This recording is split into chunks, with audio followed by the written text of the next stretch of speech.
Imagine you're sitting in a boardroom and the CEO asks everyone to share their biggest achievement this year. One by one, people start talking about their promotions, their salary increases, their new cars. When it's your turn, you realize you have nothing significant to share. You've been busy, you've been working hard, but somehow you feel like you're running on a treadmill. Lots of movement, but no real progress. This exact scenario happened to a man named Stephen Covey in the 1970s. He was successful by most standards, but he felt empty inside. This feeling led him to study the most successful people in history, and what he discovered changed not just his own life, but millions of others. Today, I'm going to share with you the 7 life-changing habits he uncovered. Most people think effectiveness is about time management, productivity hacks, or working harder. But the truth is, real effectiveness comes from the inside out. It's about developing your character, not just your skills. The difference between truly effective people and everyone else isn't what they do.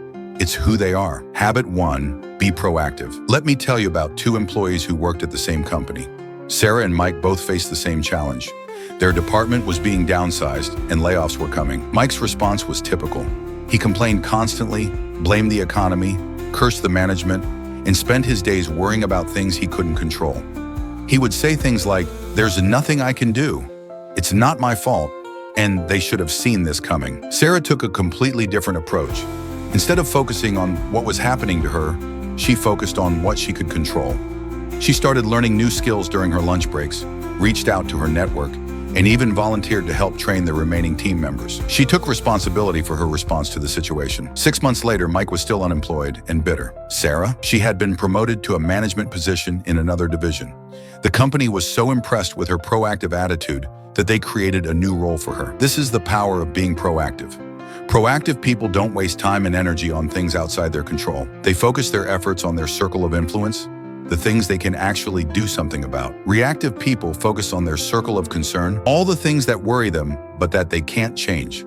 The moment you stop saying "I have to" and start saying "I choose to," you reclaim your power. You become the author of your own story instead of a victim of circumstances. Habit 2, begin with the end in mind. Here's a thought experiment that might make you uncomfortable. Imagine you're at a funeral. You walk into the room and you see flowers, you hear soft music, and you see a casket. You walk closer and you realize this funeral is for you. What would you want people to say about you? What would you want them to remember? This isn't meant to be morbid. It's meant to be clarifying. Most people live their lives without ever really thinking about what they want to accomplish or who they want to become. They get caught up in the busyness of daily life and forget to ask themselves the most important question: what's the point of all this? There was a businessman who spent 30 years climbing the corporate ladder. He worked 60-hour weeks, missed his children's school plays, and sacrificed his health for success. When he finally reached the top, he realized he had climbed the wrong wall. The ladder was leaning against the wrong building. Beginning with the end in mind means creating a personal mission statement, a clear vision of what you want your life to stand for. It's like having a GPS for your life. Without it, you might be moving fast, but you're probably going in the wrong direction. Think about it this way. If you were building a house, would you start hammering nails without a blueprint? Of course not. Yet most people are building their lives without any clear plan or vision. They're just reacting to whatever comes their way. Effective people have a clear picture of where they're going. They know their values, their principles, and their ultimate destination.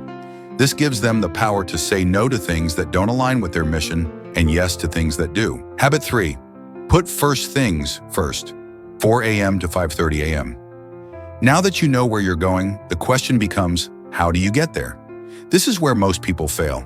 They know what's important, but they don't do what's important. Let me share a story about 2 managers, both given the same project with the same deadline. The first manager, David, immediately jumped into action. He spent his days responding to emails, attending meetings, and putting out fires. He was always busy, always moving, always doing something. He worked late every night and came in early every morning. To anyone watching, David looked incredibly productive. The second manager, Lisa, took a different approach. She spent her first day thinking and planning. She identified the most critical tasks, delegated what she could, and created a timeline. While David was running around putting out fires, Lisa was preventing fires from starting. When the deadline arrived, David's project was only half finished. Despite all his hard work and long hours, he had been working on the wrong things. Lisa's project was not only complete, but exceeded expectations. The difference? Lisa understood the difference between what's urgent and what's important. David was trapped in what we call their urgency addiction, constantly responding to whatever seemed most pressing at the moment. Effective people live in quadrant 2. They focus on activities that are important but not urgent. These are things like planning, prevention, relationship building, and personal development. These activities don't scream for attention, but they're the foundation of effectiveness. Most people spend their time in quadrant 1, urgent and important, crisis management, or quadrant 3, urgent but not important, interruptions and busy work. They never get to quadrant 2 because they're always reacting to what's urgent rather than focusing on what's important. Habit 4, think win-win. Most people approach life with a scarcity mindset. They believe that if someone else wins, they must lose. If someone else gets the promotion, there's less opportunity for them. If someone else succeeds, there's less success to go around. But highly effective people have discovered something powerful. Life is not a zero-sum game. There's enough success, enough recognition, enough opportunity for everyone. In fact, when you help others win, you often win even bigger yourself. Consider the story of 2 salespeople competing for the same territory. The first salesperson, Tom, saw his colleague as a threat. He hoarded information, avoided collaboration, and tried to undermine his competitor whenever possible. He was playing a win-lose game. The second salesperson, Maria, took a different approach. She shared leads that weren't a good fit for her, collaborated on larger deals, and helped train new team members. She was playing a win-win game. At the end of the year, Tom had decent numbers, but he was stressed, had poor relationships with his colleagues, and was constantly looking over his shoulder. Maria, on the other hand, had the highest sales numbers in the company, was promoted to sales manager, and was beloved by her team. Win-win thinking is not about being nice or soft. It's about being smart. It's about understanding that the best long-term results come from mutually beneficial relationships. When you help others succeed, you create a network of people who want to help you succeed. Habit 5, seek first to understand, then to be understood. Communication is the most important skill in life, yet most people are terrible at it. Why? Because they're too busy waiting for their turn to talk instead of actually listening. Here's a scenario that happens every day in offices around the world. An employee comes to their manager with a problem. Before the employee can even finish explaining the situation, the manager interrupts with a solution. The employee tries to explain why that won't work, but the manager gets frustrated and says, "Just do what I told you to do." The result? The employee feels unheard and disrespected. The manager feels frustrated that their solution isn't being implemented. The problem doesn't get solved and the relationship is damaged. Now imagine the same scenario, but this time the manager practices empathic listening. They let the employee fully explain the situation. They ask clarifying questions. They reflect back what they heard to make sure they understand. Only then do they offer their perspective. The difference is dramatic. When people feel understood, they're much more likely to listen to your ideas.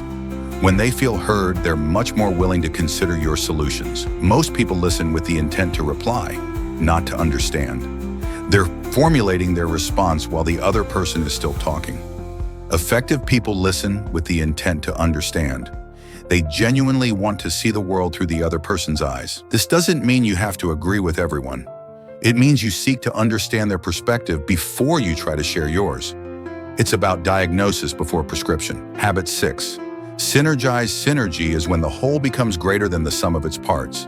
It's when 1 + 1 = 3, or 10, or 100.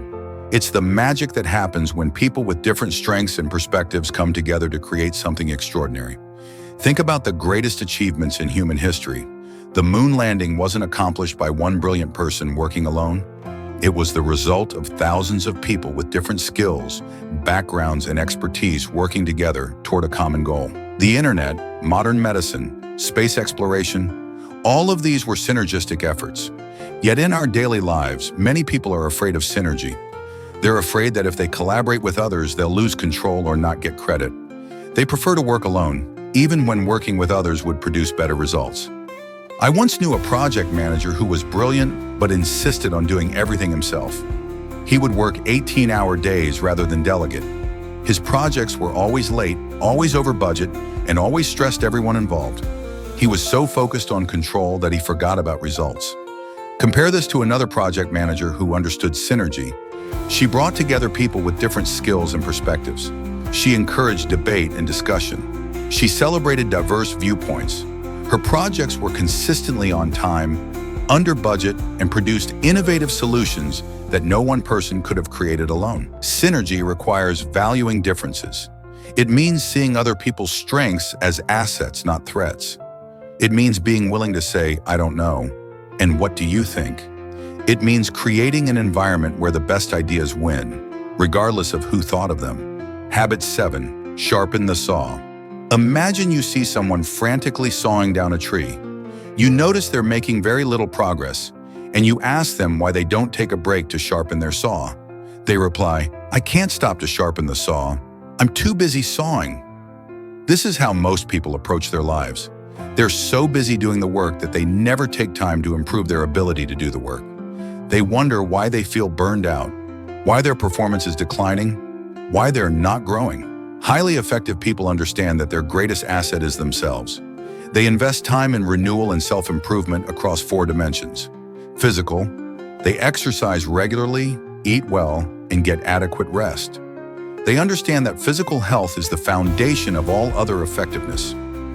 Mental, they read, learn new skills, and challenge their minds. They understand that in a rapidly changing world, continuous learning isn't optional. It's essential. Social, emotional, they build relationships, practice empathy, and work on their emotional intelligence. They understand that success in life is largely about working with and through other people. Spiritual, they connect with their values, meditate, spend time in nature, or engage in whatever practices feed their soul. They understand that without a sense of purpose and meaning, all other achievements feel hollow. Most people neglect at least one of these areas, and often several. They work out their bodies but neglect their minds. They focus on their careers but ignore their relationships. They pursue success but forget about significance. Conclusion: these 7 habits aren't just techniques or strategies. They're a way of life. They're about becoming the type of person who naturally achieves effective results. They're about character, not just behavior. The beautiful thing about these habits is that they build on each other. As you become more proactive, you naturally start thinking about your end goals. As you clarify your mission, you become better at prioritizing. As you focus on important things, you have more energy for win-win relationships. Remember, effectiveness isn't about doing more things. It's about doing the right things. It's not about being busy. It's about being productive. It's not about working harder. It's about working smarter. The question isn't whether these habits work. The question is whether you'll work to develop them. Your future self is counting on the decisions you make today. Start with one habit, master it, then move to the next. Your life is waiting for you to live it effectively. What are you going to do about it? If this video helped you understand the path to true effectiveness, hit that like button and subscribe for more content that will help you become the person you're meant to be. And remember, effectiveness is a choice. Choose wisely.